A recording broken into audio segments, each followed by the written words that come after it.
주님, 우리는 당신의 긍휼하심과 엄중하심 앞에서 떨며 섭니다.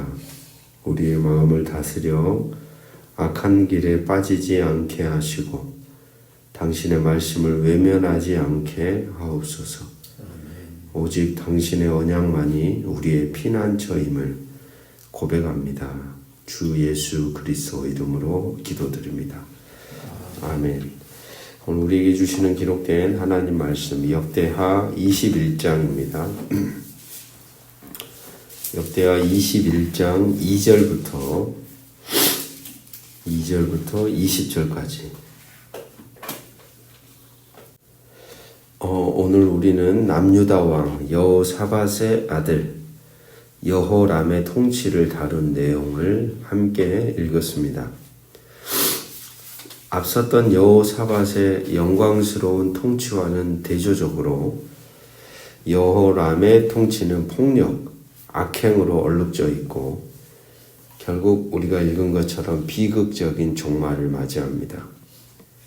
역대기 저자는 이 이야기를 통해 축복받은 다윗 왕가의 왕일지라도 하나님을 버리고 악을 행할 때 어떤 심판이 임하는지 가장 극명하게 보여주는 경고의 메시지를 우리에게 전달합니다. 2절부터 11절까지를 보면 여호람은 왕위에 오른 직후 칼로 그의 모든 아우들과 방백들을 죽이는 잔인한 악행으로 통치를 시작합니다. 마치 공포 정치를 조장하는 것 같죠. 이는 평화와 공의를 지향했던 다윗 왕가의 통치 방식과는 반대되는 흔적입니다. 그는 북이스라엘 왕들의 길로 행하고 아합의 딸을 아내로 맞이함으로 악행의 길을 걸었고 그 결과 에돔, 림나가 유다를 배반하여 왕권이 약화됩니다. 역대기 저자는 이 모든 왕국의 약화가 그가 그의 조상들의 하나님 여호와를 버렸으므로 일어난 것임을 명확하게 밝혀줍니다. 이것은 우리에게 신앙적 경계의 중요성을 가르쳐줍니다. 우리가 세상과의 악한 연합, 즉 신앙을 저버리는 타협에 빠져들 때 그 결과는 우리의 삶의 근간을 흔드는 불안정으로 이어집니다.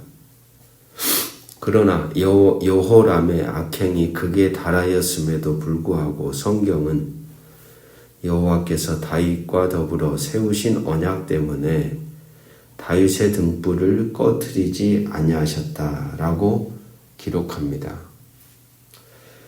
우리의 죄에도 불구하고 왕조가 유지된 유일한 이유는 하나님의 신실하신 언약 때문이었습니다.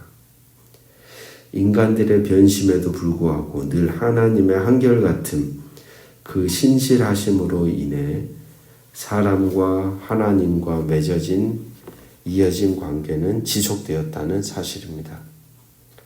하나님이 신실하신 하나님이심이 오늘 우리에게는 감사입니다.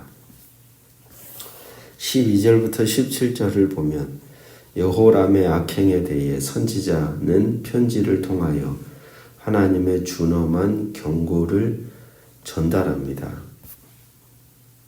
선지자 엘리야는 여호람이 그의 아우들을 죽인 폭력과 우상 숭배에 대한 대가로 백성과 자녀, 아내, 재산을 치고 왕에게는 불치의 병이 내릴 것이라고 예언합니다.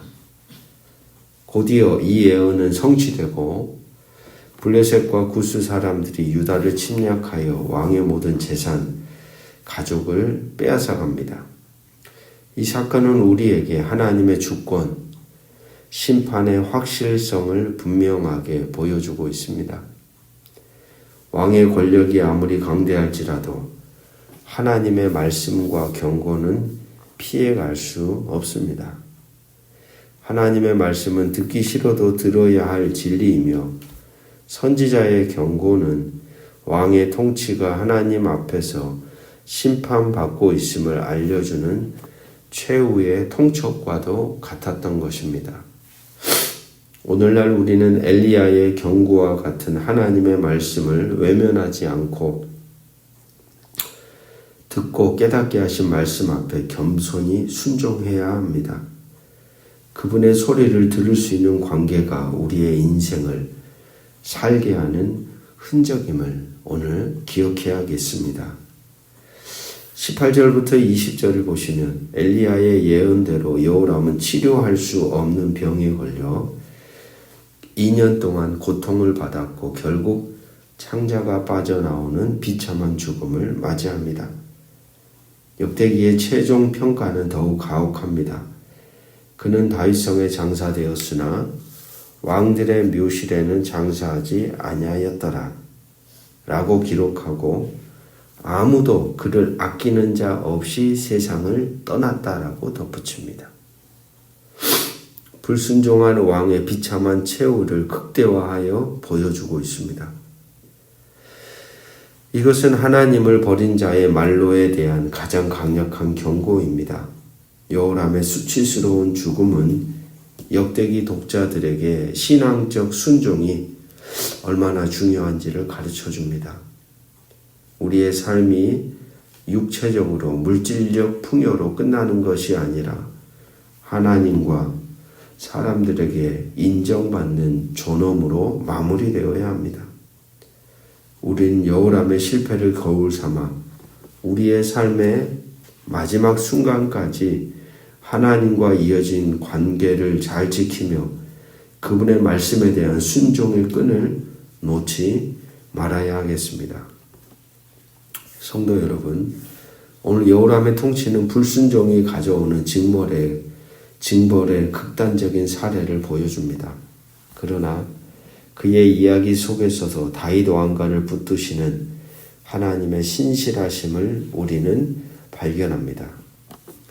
우리의 삶에서 악한 연합을 끊어내고 하나님의 경고에 겸손히 순종하며 다윗 왕가의 영광이 이어지게 하신 하나님의 은혜를 오늘도 우리는 의지해야 하겠습니다.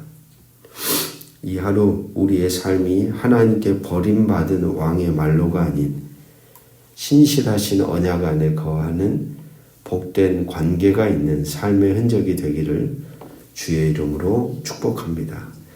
기도하겠습니다. 하나님을 버린 자의 말로는 비참합니다. 다윗 언약의 신실함은 우리의 죄악 속에서도 영원히 유효합니다.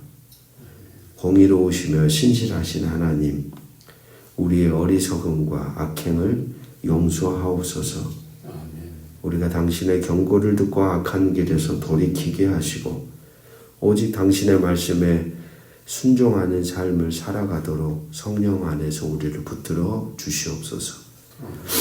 맺으신 언약의 신실함만을 의지하오니 우리 삶의 마지막 순간까지 당신의 영광을 위한 거룩한 순종의 길을 걷게 하시기를 주 예수 그리스도의 이름으로 간절히 기도드립니다. 아멘.